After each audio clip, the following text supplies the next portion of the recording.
आज अभी हम नींद में थी कि चुदरानी साहबा के अब्बा साहब कमरे में दाखिल हुए और आंकने लगे कि आप लोगों के लिए एक पार्सल आया है। पार्सल का नाम सुनते ही हम दोनों माँ बेटी का भी वही हाल हुआ जो हर एक औरत का होता है, यानी कि हम दोनों माँ बेटी का दिल गार्डन गार्डन हो गया। मैं क्या चुदरानी साहबा जल्दी उठो, हम पार्सल खोलते हैं। मैंने चुदरानी साहबा के डैडी साहब को आखा कि प्लीज डैडी साहब हमारी थोड़ी सी हेल्प करो अनबॉक्सिंग करने में। खैर उन्होंने हमारी गल आसानी से मान ली।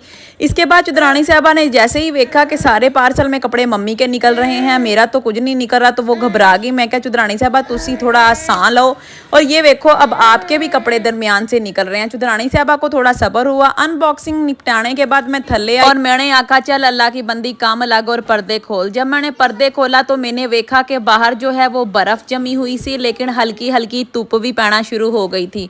मैंने अल्लाह का शुक्र अदा किया कि चलो थोड़ा मौसम बदलना शुरू हुआ है। इसके बाद मैंने जो है वो चुदरानी साहबा और बाकी चौधरियों के लिए नाश्ता बनाने की तैयारी शुरू कर दी। चुदरानी साहबा से मैंने पूछा कि चुदरानी साहबा आप आज क्या खाएंगी, तो वो आखने लगी मम्मी अंडा ते टोस्ट ही खाऊंगी। मैंने फिर उसकी फरमाइश पे ब्रेड जो है वो टोस्टर में ला दिए और इसके बाद मैं अंडा फ्राई करने लगी। इतनी देर में नाश्ता बना रही थी। चुदरानी साहबा तो छोटे चौधरी साहब मेरे साथ ही बैठ के खेलने लगे। मैं क्या जल्दी जल्दी नाश्ता कर लो। नाश्ता करने के बाद चुदरानी साहबा की एक दोस्त जो है वो भी घर उसके साथ खेलने आ गई। उन्होंने कार का वो हाल किया था कि ये कार काम चिड़िया कार लग रहा था। मुझे ये देख के चक्कर आ गए, लेकिन क्योंकि अब कुछ नहीं हो सकता तो मैंने दिल को समझाया कि चल सनिया अब सफाइयों में लग। मैं अभी सफाइयां करने में मसरूफ ही थी कि चौधरियों के अब्बा साहब दोपहर को पकाने के लिए हांडी ले आए। आखने लगे जल्दी करो मैनू भूख लगी है। मैं क्या चौधरी साहब वेट करो, मैं सफाइयां कर लूँ।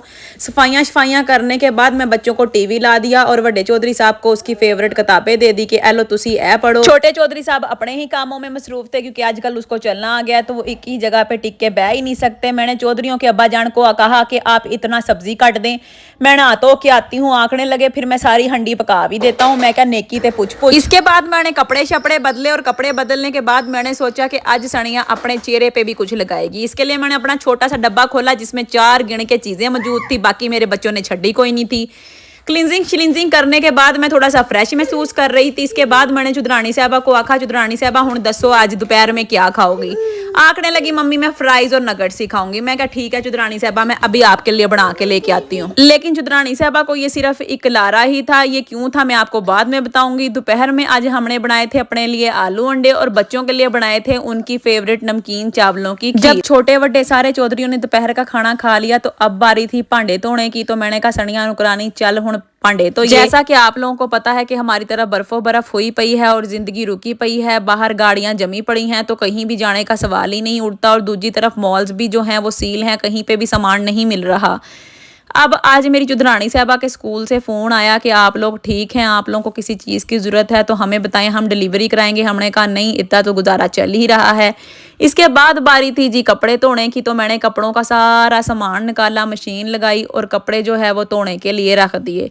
इतनी देर कपड़े धुल रहे थे तो मैंने सोचा चुदरानी साहबा के अब्बा जान को चाय ही बना दूं। मैंने जो है वो चाय वाला बर्तन चुका और चूल्हे पे रख दिया। मैंने जल्दी से चाय बनने के लिए रखी ही थी कि चौधरियों के अब्बा जान ने आवाज़ लगाई कि सोशल वर्कर का फ़ोन आया है। वो आख रही है कि मुझको सारे बच्चे वीडियो कॉल पे दिखा दो क्योंकि मैं नहीं आ सकती, बाहर बर्फ ही बर्फ पई हुई है। हमने कहा तुमको वीडियो कॉल करने की भी ज़रूरत नहीं थी। आंकने लगी नहीं ये मेरी जिम्मेदारी है और मुझको अपनी जिम्मेदारी पूरी करनी है।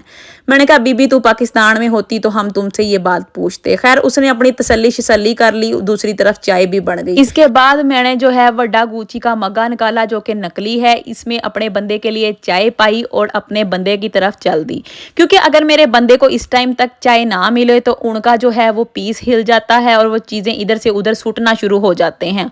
उनको हर जगह दर्द होना शुरू हो जाती है। मैंने कहा चौधरियों के अब्बा जी चाय पियो। बंदा जी आंकने लगे कि मेरे लिए कुछ मीठा भी पेश किया जाए। मैं कहा क्यों आज शाम को आपकी मंगनी है। खैर मैंने उनको जो है वो मीठा सोन हलवा पेश किया। ये देख के वो खुश हो गए। इसके बाद मैं दोबारा किचन में आ गई। मैं सोच रही हूँ कि वैसे भी मैं सारा दिन किचन में रहती हूँ तो क्यों ना अपनी मंजी इत्थे ही डालूं।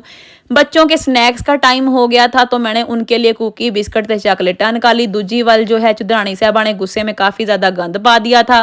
खैर बच्चे सच्चे फ्रूट शरूट खा रहे थे। मैं क्या चुदरानी साहबा हुण पढ़ाई का नाम सुनते ही चुदरानी साहबा को चक्कर आने लगे। आंकने लगी मम्मी आज मेरी तबीयत नहीं ठीक है। मैं क्या अगर ठीक भी है तो मैं जुतियाँ मार के कर दूंगी, आप इसलिए जल्दी करो और पढ़ाई करो।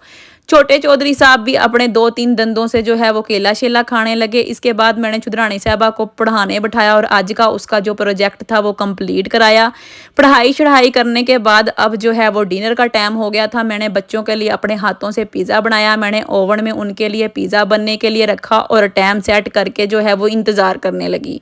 चुदरानी साहबा आंकने लगी, मम्मी मैं जो है वो पिज़्ज़े के साथ फ्राइज़ भी लूँगी। मैं क्या, अच्छा जी मैं अभी बना देती हूँ। इसके बाद मैंने फ्राइज़ को भी फ्रायर में रखा और जो है वो अपने बच्चों की ख्वाहिश पूरी करने की एक कोशिश की। हालांकि मुझे पता था खाना इनमें से इन्होंने 1% भी नहीं है, लेकिन क्या कह सकते हैं, बच्चों के लिए कुछ भी करने के लिए तैयार हैं। खैर पिज़्ज़ा तैयार हो गया तो मैंने आखा ये लो टीवी देखते देखते अपना डिनर कंप्लीट करो। जब बच्चों ने डिनर कर लिया तो मैंने आखा तीनों बच्चे अपने अपने कमरों में पहुंचे, इससे पहले कि मेरे अंदर कामिले का चढ़ेल आ जाए। खैर सारे बच्चे अपने कमरों में चल दिए। बड़े चौधरी साहब जल्दी ही सो गए क्योंकि वो पूरे दिन के थक गए थे। लेकिन चुदरानी साहब आप बिल्कुल भी सुधरने वालों में से नहीं है। मैंने देखा दोनों बिस्तरों पे मौजूद नहीं है, इस टेंट में लम्मी पई हुई है। मैं कहा चुदरानी साहबा तुसी सोना नहीं, आंखने लगी आज मैं इसमें सोऊंगी। मैंने कहा चुदरानी साहबा जल्दी इसमें से निकलो और अपने बिस्तरे पे पहुंचो।